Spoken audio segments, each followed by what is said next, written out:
अक्सर प्रेग्नेंट महिलाओं का सवाल होता है कि प्रेगनेंसी में हमारे इतने सारे स्कैन्स क्यों किए जा रहे हैं। आइए जानते हैं इस बात को विस्तार से। तो सबसे पहले जब आप ओपीडी में आते हैं अपने प्रेगनेंसी टेस्ट पॉजिटिव होने के बाद, तो आपको एक अर्ली प्रेगनेंसी स्कैन के लिए कहा जाता है। यह 6 से 8 हफ्ते के टाइम पर या 8 से 10 हफ्ते के टाइम पर आपको अर्ली प्रेगनेंसी स्कैन के बारे में सलाह दी जाती है। और इस स्कैन का महत्व ये होता है कि हम जानना चाहते हैं जो प्रेगनेंसी ठहरी है, क्या वो यूट्रस में, गर्भाशय में सही जगह पे ठहरी है कि नहीं। क्योंकि कभी कभी प्रेगनेंसी ट्यूब में, फैलोपियन ट्यूब में ठहर सकती है, जिससे कि एक्टोपिक प्रेगनेंसी कहा जाता है, जो बिल्कुल सही बात नहीं होती है। एक इमरजेंसी के तौर पे इसको देखा जाता है। साथ ही जब 8 से 10 हफ्ते के टाइम पे यह स्कैन किया जाता है, तो उस समय पर जब हम बच्चे की धड़कन देख लेते हैं, तो ये बहुत ही रीअश्योरेंस होता है कि प्रेगनेंसी बिल्कुल सही तरीके से पनप रही है। ये माता पिता और डॉक्टर सभी के लिए बहुत ही एक सुखद अनुभव होता है। अगला स्कैन होता है एनटी स्कैन, जो 12 हफ्ते 13 हफ्ते के टाइम पर हम करने के लिए कहते हैं। ये बहुत ही इम्पोर्टेंट स्कैन होता है। इस टाइम पर हम क्रोमोसोमल प्रॉब्लम्स यानी गुणसूत्र की प्रॉब्लम्स के लिए देखते हैं बच्चों को, और साथ ही साथ बच्चे का शरीर जो अब तक बना है, क्या वो सही ढंग से बना है क्या, इसके लिए डिटेल में देखते हैं। अब एनटी यानी न्यूकल ट्रांसल्यूसेंसी यानी गर्दन के पीछे पानी की मात्रा, साथ ही साथ नाक की हड्डी तैयार हुई है कि नहीं। ये 2 इम्पोर्टेंट पॉइंट है जिससे कि हम गुणसूत्र की प्रॉब्लम यानी क्रोमोसोम की प्रॉब्लम के लिए हर बच्चे को स्क्रीन करते हैं। यह जरूरी नहीं है कि आपके परिवार में कुछ क्रोमोसोम या जेनेटिक प्रॉब्लम है या नहीं है, हर प्रेगनेंसी को इसके लिए स्क्रीन करना होता है। साथ ही बच्चे के शरीर के सारे अंग यानी हाथ,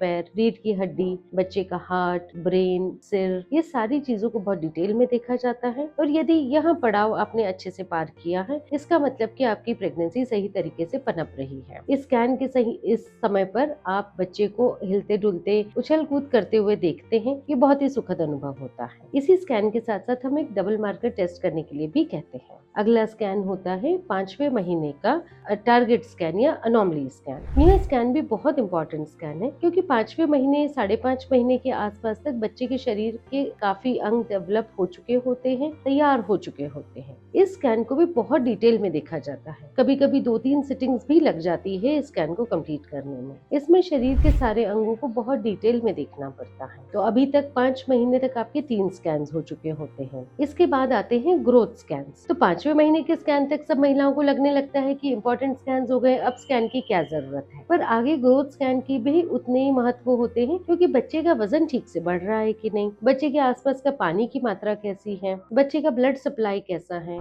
प्लेसेंटा यानी आवल जो है वो ठीक से काम कर रही है कि नहीं, ये सब हम फिर कैसे जानेंगे। ये सारी चीजें देखी जाती है ग्रोथ स्कैन में। तो यह 28 हफ्ते पे, 32 हफ्ते पे जो स्कैन होते हैं, उसमें बच्चे की ग्रोथ देखी जाती है। जब बच्चे का वजन चेक किया जाता है, पानी चेक करते हैं, और कलर डॉपलर यानी बच्चे में ब्लड सप्लाई कैसा है, तो अम्बिलिकल आर्टरी, ब्रेन में blood supply, middle cerebral artery, ये सब देखा जाता है। एक टर्म स्कैन होता है जो 36 हफ्ते या 38 हफ्ते पे देखते हैं। उसमें बच्चे की फाइनल पोजीशन कैसी है, जिससे कि हम डिसाइड कर सके कि भाई बच्चे की डिलीवरी के लिए कैसा क्या प्लानिंग करना है। और साथ ही साथ कभी प्लेसेंटा नीचे हो, प्लेसेंटा प्रीविया है या ब्रीच प्रेजेंटेशन है, यानी बच्चे का सिर ऊपर है, तो फिर हमें इलेक्टिव सेक्शन के लिए प्लानिंग करनी होती है। यदि माँ को कोई अलग प्रॉब्लम्स हो, जैसे कि जेस्टेशनल डायबिटीज है, ब्लड प्रेशर है, तो कभी कभी बीच में एक्स्ट्रा स्कैन की भी जरूरत पड़ सकती है। तो सोनोग्राफी हार्मफुल नहीं होती है, यह बहुत सेफ है, इसमें कोई रेडिएशन नहीं होते हैं। इसलिए आपकी डॉक्टर की सलाह के हिसाब से ये बेसिक मिनिमम स्कैन है जो हर महिला को